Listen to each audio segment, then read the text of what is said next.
Halo pemirsa, selamat berhari Sabtu.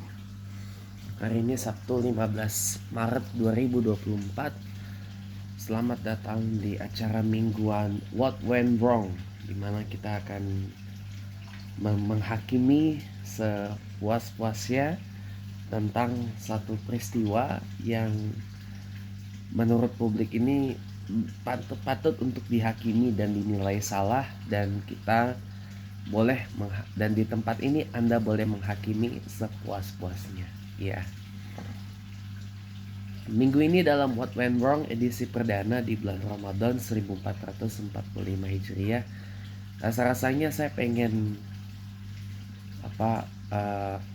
ada dua hal ya yang sebenarnya menarik perhatian saya. Yang pertama soal pernyataan yang unkind, yang tidak terlalu baik dari politikus Inggris ya, Lee Anderson, yang mengatakan Islamis sudah mengendalikan London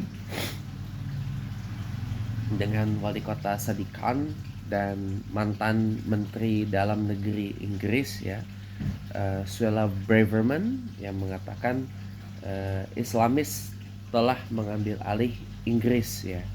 Tapi itu nanti setelah kita menguliti kebiasaan orang-orang Muslim Indonesia yang kadang kalau sholat di bulan Ramadan ini, kadang kalau sholat taraweh tuh milih-milih gitu loh, milih-milih atau kadang nunda-nunda. Nah, seperti yang saya kemarin sampaikan di tayangan The World According to James Cline Smith Windsor ya, saya ini masih kecewa sebenarnya, masih shock, masih terluka sebenarnya, karena kemarin itu kan keluarga mama saya ngumpul di rumah ya, bahas rencana ya, salah satunya mungkin ngebahas rencana pernikahan adik sepupu saya nanti bulan Mei di gedung Kementerian Tenaga Kerja Jakarta. Itu acaranya di Mei, tanggal belasan lah intinya gitu ya. Adik sepupu saya ini anak dari kakak mama saya yang paling tua. Wah, wah, wah, itu kakak mama saya yang paling tua yang baru nikah.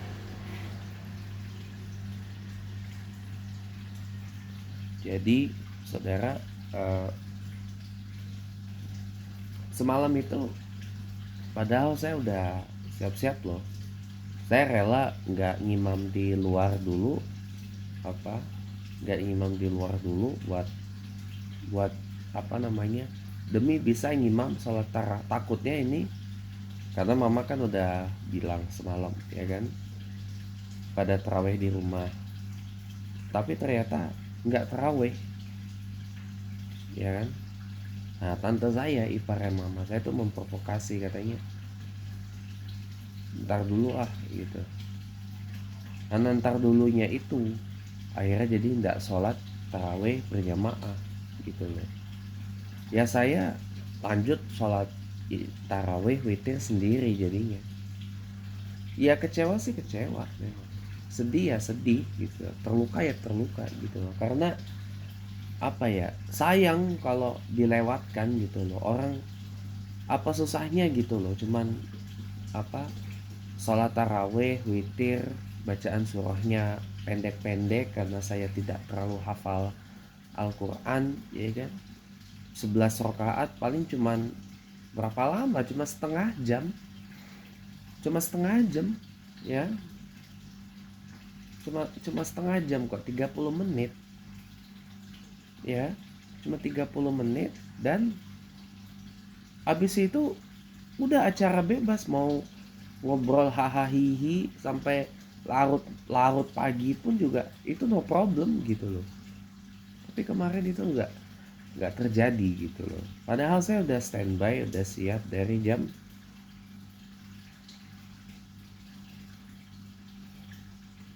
setengah 8 malam ya kan.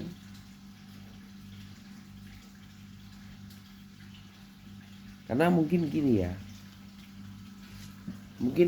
sebagaimana yang saya sampaikan semalam ya, orang-orang muslim di Indonesia yang mayoritas abangan ini kan menganggap bahwa Ya sholat isya itu kan waktunya panjang, lama gitu kan, dari malam sampai deadline-nya menjelang subuh. Ya orang ada aja alasan untuk memalamkan pelaksanaan sholat isya. Ya salah satunya mungkin karena digabungin sama sholat malam kan, sholat tahajud atau sholat apa yang dilakukan di sepertiga malam gitu. Itu sholat malam berbeda dengan sholat isya kemalaman gitu loh. Kalau itu mah memang apa, ideologi yang istilahnya sholat isyanya dingaretin gitu loh, sholat isyanya dingaretin gitu loh, ngerti nggak itu loh. Pak, tapi kan di Mekah dan Madinah itu kan jarak antara maghrib dan isyanya di bulan Ramadan ini kan jauh. Itu ada alasannya. Pertama, karena waktu puasa di bulan Ramadan itu di Makkah ini kan panjang. Kalau di Indonesia kan standar. Makanya jarak antara maghrib dan isya di Indonesia ini pendek. Kalau di Mekah kenapa aslinya tidak sampai 2 jam. Ya, kemarin itu maghrib di Masjidil Haram itu tanggal 6 Ramadan ya. Ini udah tanggal 7 ya. Ini udah tanggal 6 Ramadan di mereka, kita baru tanggal 5. Semalam itu Masjidil Haram itu maghrib itu datang jam setengah 7 malam pas 18.30 KSA 18.30 jam 6.30 malam waktu Saudi. Isya azannya baru dikumandangin 2 jam kemudian jam setengah 9 malam 8.30 malam 20.30 waktu Saudi pas gitu loh. Jaraknya memang 2 jam karena memang puasa Ramadan di Masjidil Haram, puasa Ramadan di Mekah itu lebih panjang. Kisaran 14 sampai 15 jam puasanya. Nah, orang kan mau makan, mau minum, mau apa kan segala, karena waktu puasanya kan panjang gitu, ya kan? Jadi dikasihkan waktu istirahat dulu. Dikasih istirahat dulu gitu loh. Ada uzurnya, saudara. Tapi kalau di Riyadh enggak ada, kalau di Riyadh enggak. Di Riyadh nggak ada, tetap normal, kalau di Riyadh di Jeddah tetap normal, cuma di Mekah dan Madinah aja gitu yang apa, azan isyanya dimundurkan. Kalau dulu zaman Ramadan itu masih di tengah-tengah tahun ya, puasa Ramadan apa, azan isyanya tuh baru dikumandangin jam 9 malam atau 21.00 waktu Saudi. Itu dulu itu. Kalau sekarang kan makin maju waktunya. Gitu. Jadi jadi gimana ya kalau saya?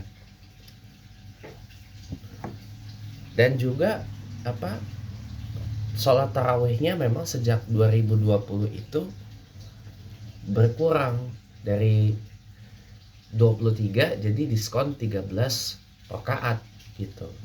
Dan itu kelarnya selesai jam 1,5 jam. Kelarnya itu kalau semalam jam 10 malam lewat dikit, 10 malam lewat dikit waktu Saudi, 1,5 jam. Karena dia pun itu pun juga diusahakan 1 malam 1 juz gitu. Diusahakan 1 malam 1 juz. Kalau misalkan di masjid-masjid dekat sini ya udah 13 atau 23 rakaat 1 malam 1 juz, besoknya bubar orang. Kenapa? Kepanjangan. Nah, ini yang menjadi bahasan utama What Went Wrong minggu ini. Kenapa sih orang Islam Indonesia itu tidak terlalu menyukai sholat berjamaah dengan bacaan ayat dan surah Al-Quran yang panjang gitu. Kalaupun panjang pun tidak sepanjang yang menjadi asbabul wurud dari hadis riwayat Bukhari Muslim, di mana pada satu ketika Rasulullah SAW pernah memperingatkan Mu'az bin Jabal radhiyallahu anhu ya, salah seorang sahabat Nabi Muhammad ya, memperingatkan, apakah kamu ingin membuat fitnah 3 kali gitu kan. Karena kebetulan Mu'az bin Jabal ini dalam sholatnya dia baca surah Al-Baqarah itu satu surah. Kan satu surah Al-Baqarah itu kan panjang banget itu. 286 ayat dan itu memakan berapa juz ya, kalau enggak salah sekitaran 2 sampai 3 juz ya. 2 sampai 3 juz itu surah Al-Baqarah tuh, karena saking panjangnya. Dalam satu rakaat satu surat dia baca kepanjangan, orang akhirnya salah satu minggat. Jabir bin Abdullah itu minggat. Jabir bin Abdullah dan satu lagi minggat, dan dia sholat sendiri karena kepanjangan sholatnya. Mu'az bin Jabal ini satu persatu cabut, datang ngadu ke Rasulullah gitu kan. Lalu Mu'az bin Jabal kedengeran kan lalu dia bilang, sesungguhnya orang yang meninggalkan sholat berjamaah atau orang yang nggak mau sholat berjamaah itu orang-orang munafik gitu. Itu ada asbabun nuzulnya kenapa Mu'az bin Jabal itu sampai ngomong demikian. Nah, perkataan itu tidak dinafikan, tidak diingkarkan oleh Rasulullah gitu loh. Tetapi yang diingkari sampai Rasulullah kasihkan warning kepada Mu'az bin Jabal itu adalah, kenapa kok bacaan surahnya panjang gak kira-kira gitu loh. Panjangnya gak ketulungan gitu, surah Al-Baqarah lagi. Lalu diberikan solusi. Kalau sholat isya tuh cukuplah baca surah Al-A'la, Asy-Syams, Al-Lail atau yang sejenisnya dengan itu. Jangan terlalu panjang. Tuh enaknya Rasulullah tuh gitu, memberi peringatan, memberi marah gitu, tapi kasih solusi. Bukan hanya sekedar marah, ngomel-ngomel, nyinyir-nyinyir, jelek-jelek gitu kan, tapi tidak ada solusi. Dikasihkan solusinya gitu. Diberikan peringatan, diberikan nasihat, kasih solusinya. Jadi ya itulah kenapa Rasulullah itu disebut orang yang luar biasa akhlaknya. Manusia yang paling solutif yang ada di muka bumi ini adalah Rasulullah Muhammad SAW gitu.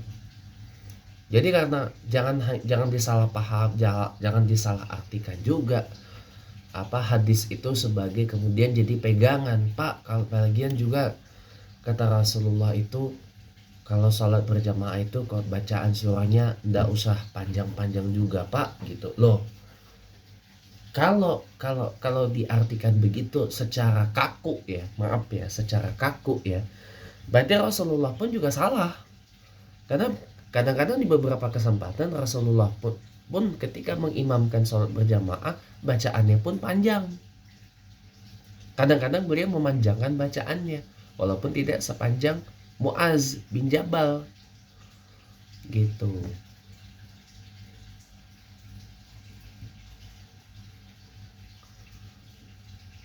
Meskipun memang kadang-kadang Rasulullah itu lebih sering memanjangkan bacaan sholatnya itu dikala beliau sholat sendiri.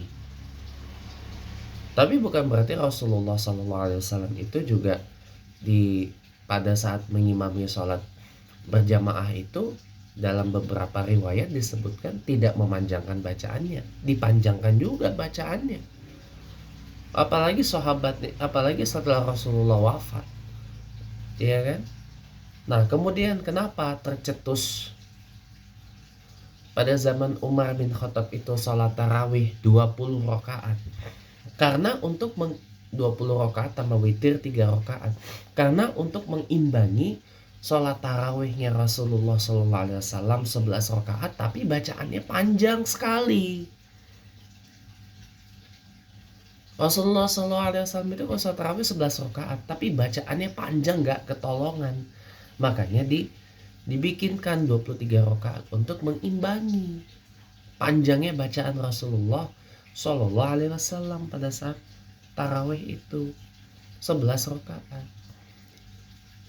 Jadi bukan tidak Rasulullah itu selalu sholat itu bacaan suaranya pendek. Enggak. kadang-kadang beliau juga panjangin bacaannya. Kalau sholat berjamaah terutama, kadang-kadang dipanjangkan juga, bukan berarti tidak dipanjangkan, dipanjangkan juga. Siapa yang mengatakan tidak dipanjangkan? Dipanjangkan bacaannya itu. Kadang-kadang dipanjangkan, kadang-kadang dipanjangkan bacaan surahnya itu. Bukannya tidak dipanjangkan. Nah, tapi kenapa kok masyarakat Islam Indonesia ini kadang-kadang saya perhatikan cenderung menghindari itu? Ya alasannya macam-macam, walaupun kebanyakan alasannya tidak termasuk dalam perkara yang rukhsah. Rukhsah tuh artinya alasan-alasan yang ada uzurnya lah, dibenarkan gitu loh. Kalau alasan-alasan meninggalkan sholat berjamaah yang rukhsah itu, contoh seperti sudah uzur, udah tua, sakit, kelelahan, mengantuk, ya kan? Kalau ngantuk boleh. Kalau misalkan imamnya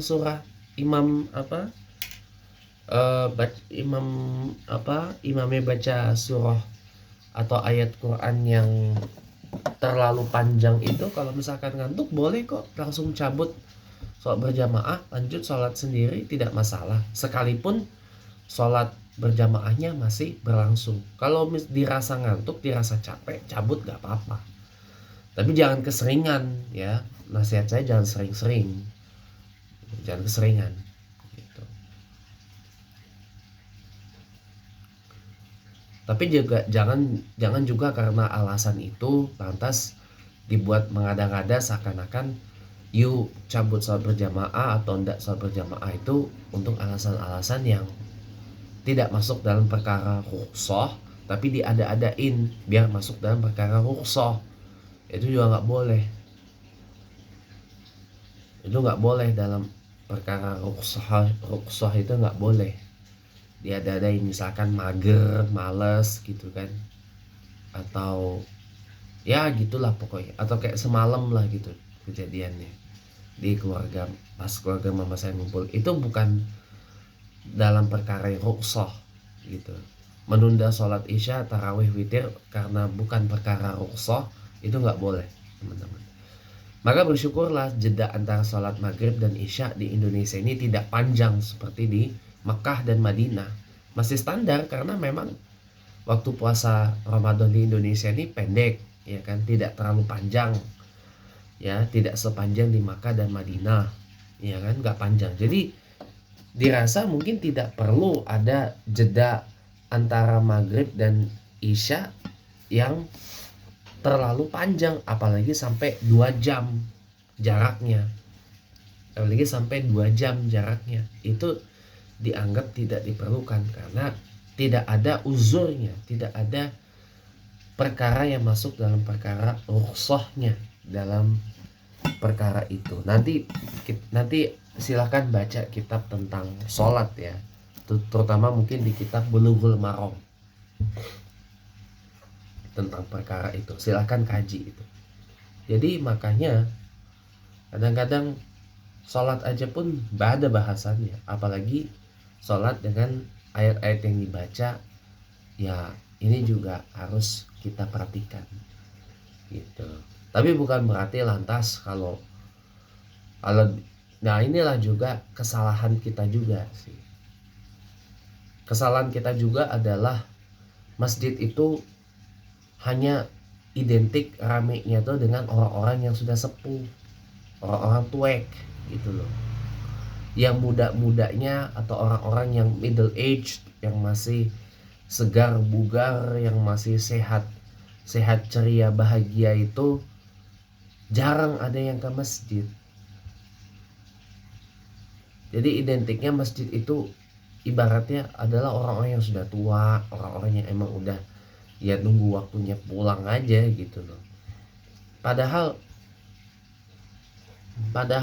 ya harusnya dari kecil itu dibiasain ke masjid, itu sudah paten loh.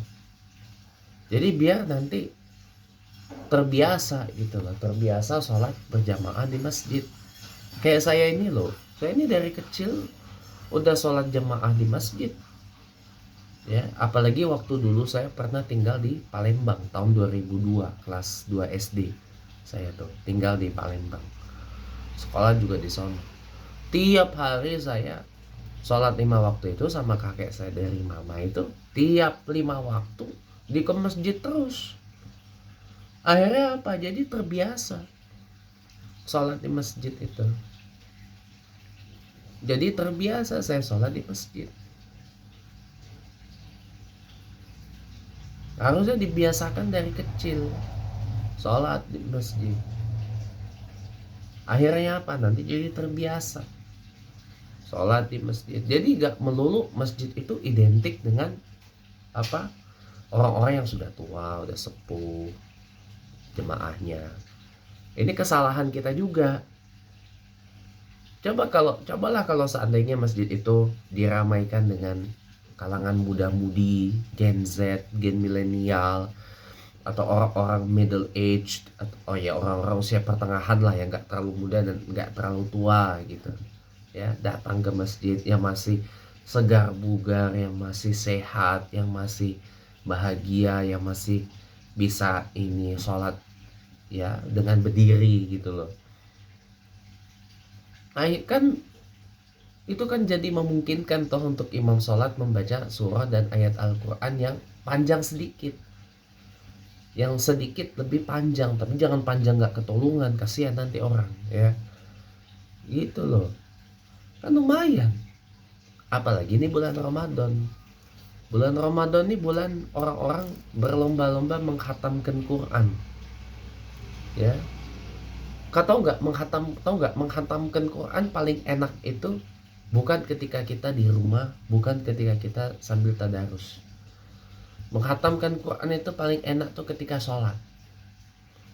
Makanya saya kadang-kadang lebih setuju dengan sholat tarawih 23 rakaat itu satu malam satu juz. Ya, satu malam satu juz. Itu paling nikmat itu. Kenapa? Karena kalau menghatamkan Quran pas tadarus, ada orang yang melakukan amalan infirodi. Kadang-kadang kalau untuk orang yang gak nyaman bisa terganggu gitu kan. Ada orang-orang yang melakukan amalan infirodi, ada yang tadarus infirodi, ada yang melakukan amalan infirodi lah intinya. Gak banyak yang gabung di tadarus. Lah jangankan kita bicara masjid tempat saya, Masjid Al-Karim, Perumahan Bui Bintaro Permai, Pesangka Jakarta Selatan. Tadarusan malam di Masjid Istiqlal aja, dia melanjutkan bacaan imam, pasti yang ngikut nggak banyak, tidak banyak. Rata-rata orang habis tarawih bubar atau enggak lanjut amalan infirodi. Percaya sama saya, ya kan? Jadi paling nikmat itu sebenarnya menghatamkan Quran di bulan Ramadan itu pada saat sholat tarawih tepatnya. Kenapa? Pada saat sholat kita diam, nyimak, dengarkan bacaan imam ya, dengarkan bacaan imam gitu ya, senikmat gitu. Karena kita sama-sama mendengarkan. Tidak ada yang melakukan amalan infirodi, tidak ada yang ngobrol, tidak ada yang bercanda candu, tidak ada yang mainan handphone, tidak ada yang segala macamnya itulah ya. Jadi nikmat rasanya. Tapi kembali lagi, ini Indonesia, orang masih banyak yang abangan sayangnya. Kenapa Islam di Indonesia ini adalah Islam yang masih berbau dengan ajaran-ajaran sebelum Islam itu ada. Makanya pemahamannya pun juga masih dipegang sampai sekarang. Ini salah teman-teman, sangat salah. Itu pemikiran yang sangat salah menurut saya pribadi. Itu salah banget gitu. Jadi makanya sebuah kesalahan gitu kalau di bulan Ramadan ini kok kita B aja gitu loh, biasa aja gitu loh kita jalani. Jadi seakan-akan bulan Ramadan ini kita hanya menjadikan itu sebagai formalitas tahunan dan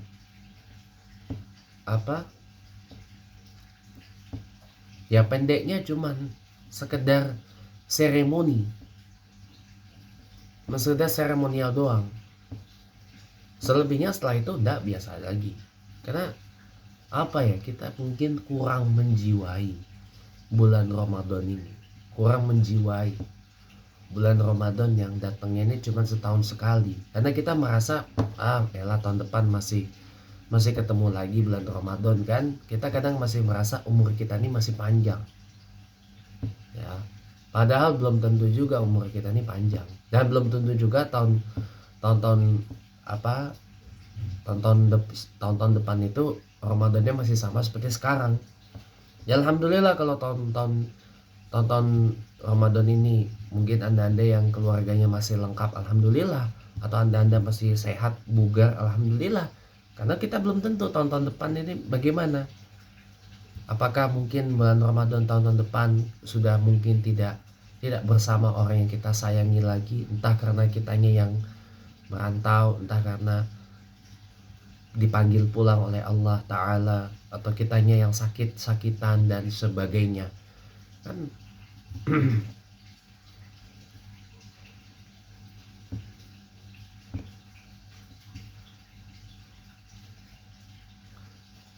Kan kerasa banget gitu loh. Rasa nggak? Rasa teman-teman. Ngerasa nggak? Rasa banget gitu loh. Saya aja nih Ramadan yang ke berapa ya? Ramadan yang ke 20 berapa ya? 23 tanpa papa saya. Ramadan yang 20, karena papa saya meninggal sebelum Ramadan ya. Ramadan yang ke-23 tanpa papa loh. Saya ini cuma berdua dengan mama ya. Dan Ramadan yang ke-19 nih dengan bapak sambung saya. Dan merasa banget bedanya.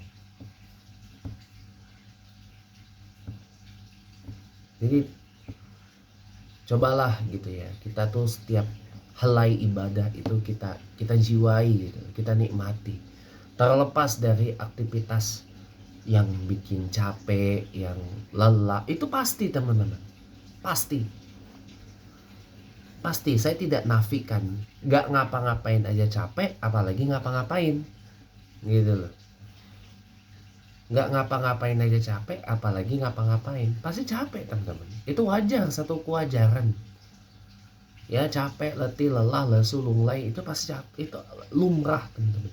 Nah cuman bagaimana kita menikmati ibadah itu di kala seperti itu yang menjadi ujian sebenarnya. Apalagi di bulan Ramadan, bulan ibadah. Cobalah kita resapi gitu sesekali.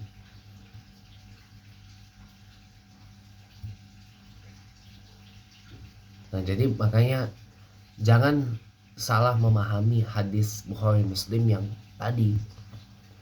Bukan berarti lantas kita sholatnya bacanya pendek-pendek terus. Nah, kasihan orang yang hafiz Al-Quran mau mengulang hafalannya, jadi kesannya kok kayak dibatasi gitu loh.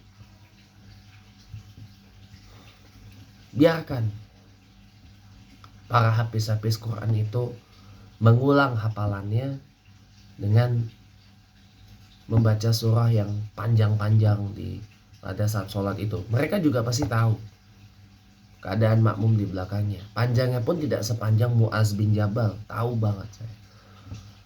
Karena saya pernah mengikuti sholat tarawih 23 rakaat, bacaannya panjang-panjang. Itu saya pernah mengikuti. Pernah. Bukan gak pernah saya. Pernah. Lantas pegel? Enggak. Capek? Enggak. Biasa aja. Kenapa? Karena saya nikmatin. Bukan karena saya nggak ngapa-ngapain. Enggak. Karena saya nikmatin sholat itu. Percuma kalau nggak dinikmati. Nggak nikmat kan? Gitu. Pernah 11 rakaat bacaan panjang, bacaan pendek. Pernah saya. 23 rakaat bacaan panjang, bacaan pendek. Pernah semua saya. Pernah semua saya ikutnya. Bukannya nggak pernah. Pernah semua. Gitu.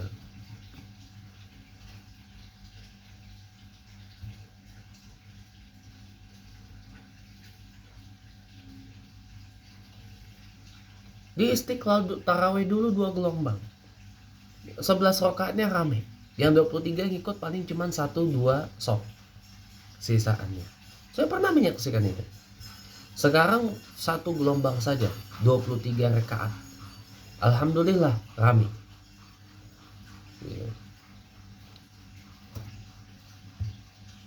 Bacaannya panjang-panjang walaupun tidak terlalu panjang. Tidak sepanjang Muaz bin Jabal. Nikmat kok. Ya. Lantas salahnya di mana kalau itu dipakai di masjid-masjid terdekat kita atau bahkan di rumah? Apalagi kalau di keluarga itu ada hafiz Al-Quran, entah bapaknya atau anak laki-lakinya yang pingin mengulang hafalannya. Lebih enak mengulang hafalan itu pada saat sholat loh. Karena kalau mengulang hafalan di luar sholat, godaannya banyak, gangguannya juga banyak. Ya, lebih enak mengulang hafalan itu pada saat sholat loh, ya nggak? Iya. Jadi makanya itu para pemirsa yang budiman, ya terlepas dari apapun nah semalam itu katanya ada tamu lah, justru tamu itu yang harus menghargai tuan rumah. Apalagi kan tamu itu, mama saya sudah ngajak terawih gitu kan, saya sampai kuatin lagi terawih tapi tidak diindahkan. Itu namanya tamu yang tidak menghargai tuan rumah. Tidak boleh seperti itu, sekalipun keluarga itu tidak boleh. Tamu tidak menghargai tuan rumah itu tidak boleh, nggak boleh samsak. Tuan rumahnya mau sholat tarawih, mestinya tamunya ya menyesuaikan dengan entah ini ikut tarawih atau enggak, ya mohon pamit permisi pulang gitu. Sebagusnya sih ngikut. Kalau tuan rumahnya mau tarawih ya ngikut, itu bagusnya. Tapi kalau mau permisi pulang ya sudah gitu. Padahal udah diajak ya, tarawih gitu, tapi tidak diindahkan. Itu tidak boleh teman-teman. Itu namanya tidak menghargai tuan rumah. Itu tidak boleh. Ya, kejadian semalam ya di keluarga mama saya itu mohon jadi catatan, nggak boleh dicontoh ya teman-teman ya, nggak boleh dicontoh. Kalau bertamu ke tempat teman Anda, ke tempat keluarga Anda, ke tempat sahabat Anda, ke tempat saudara Anda gitu ya, apalagi ini bulan Ramadan. Kalau misalkan tuan rumahnya mau sholat, ikutlah sholat maghrib misalkan. Tuan rumahnya ngajak tarawih gitu kan, ikutlah tarawih. Kan cuma setahun sekali. Tarawih di rumah, ikutlah di rumah. Gitu. Ikutlah. Di rumah tuan rumahnya, ngikutlah tuan rumahnya. Gitu.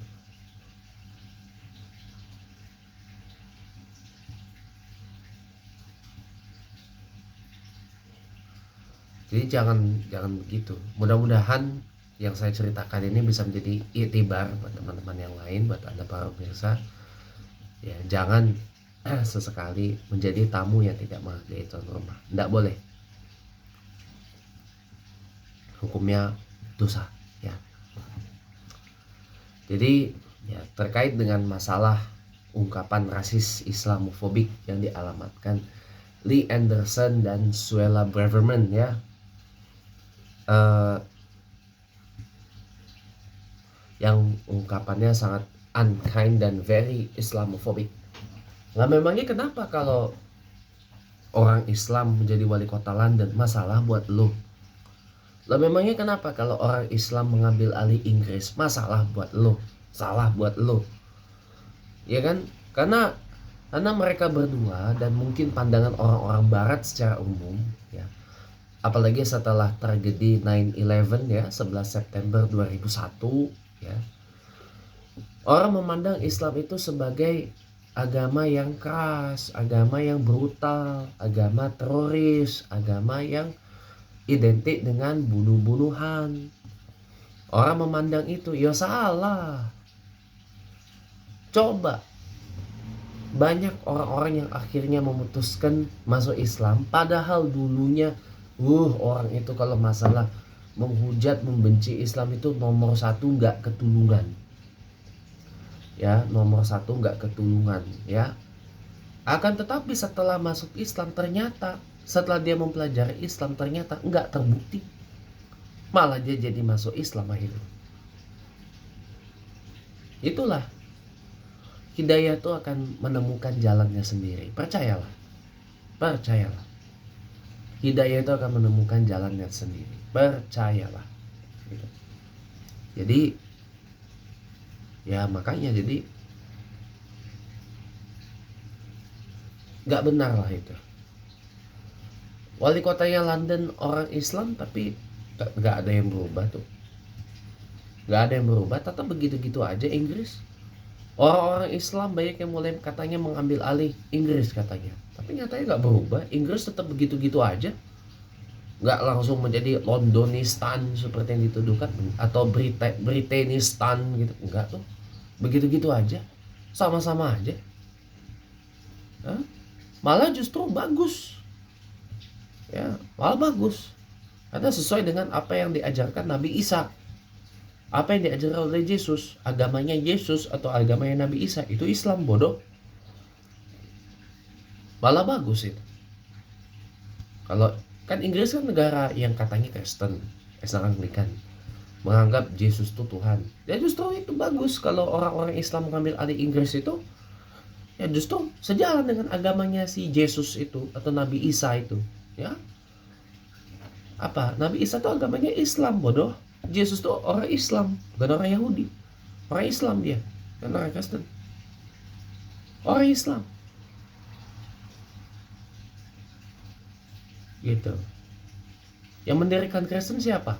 Rasul palsu Paulus atau Paul dari Yunani. Gitu. Kalau Nabi Isa atau Yesus tuh ya orang Islam dia. Malah bagus. Jadi Inggris jadi negara yang sejalan dengan agamanya si Yesus atau Nabi Isa, Islam. Ya enggak? Bagus itu. Ya bagus malah. Gayung bersambut itu buat saya. Malah justru harusnya nggak apa-apa orang-orang Islam ambil alih Inggris. Malah bagus. Jadi biar Inggris itu sejalan dengan apa yang diajarkan oleh Yesus. Yesus nggak boleh larang, Yesus nggak boleh minum miras. Itu ditegaskan dalam Al-Quran. Yesus nggak melarang memakan khinzir. Itu ditegaskan dalam Al-Quran. Yesus suruh menyembah Tuhan yang satu, ya, itu ditegaskan dalam Al-Quran. Jadi ada relasi, ada keterkaitan dengan yang dibawakan oleh Yesus atau Nabi Isa itu, Old Testament atau Bible, ya, Perjanjian Lama, dengan apa yang ada di dalam Al-Quran. Kalau Kristen ini kan pegangannya Perjanjian Baru, New Testament, Gospel.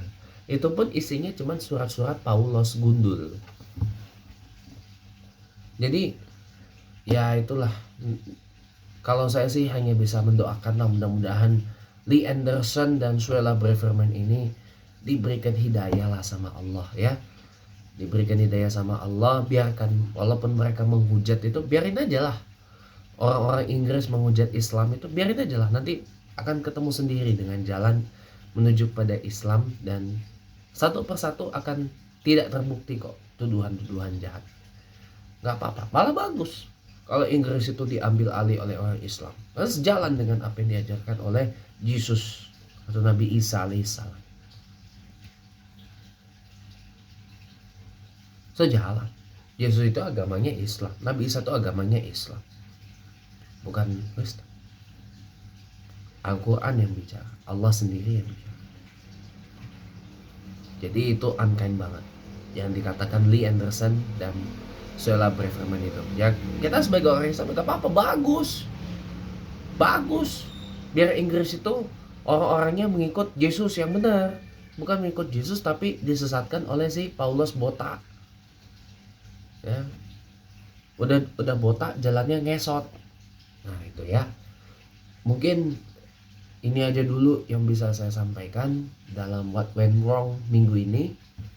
Mohon maaf kalau ada yang kurang berkenan. Kita jumpa lagi dalam tayangan What Went Wrong yang lebih fundamental lagi kritikannya, yang lebih tajam lagi nyinyirnya, cesnya minggu depan, hari Sabtu pekan depan, insya Allah, ya. Sekian, terima kasih, kita berjumpa lagi.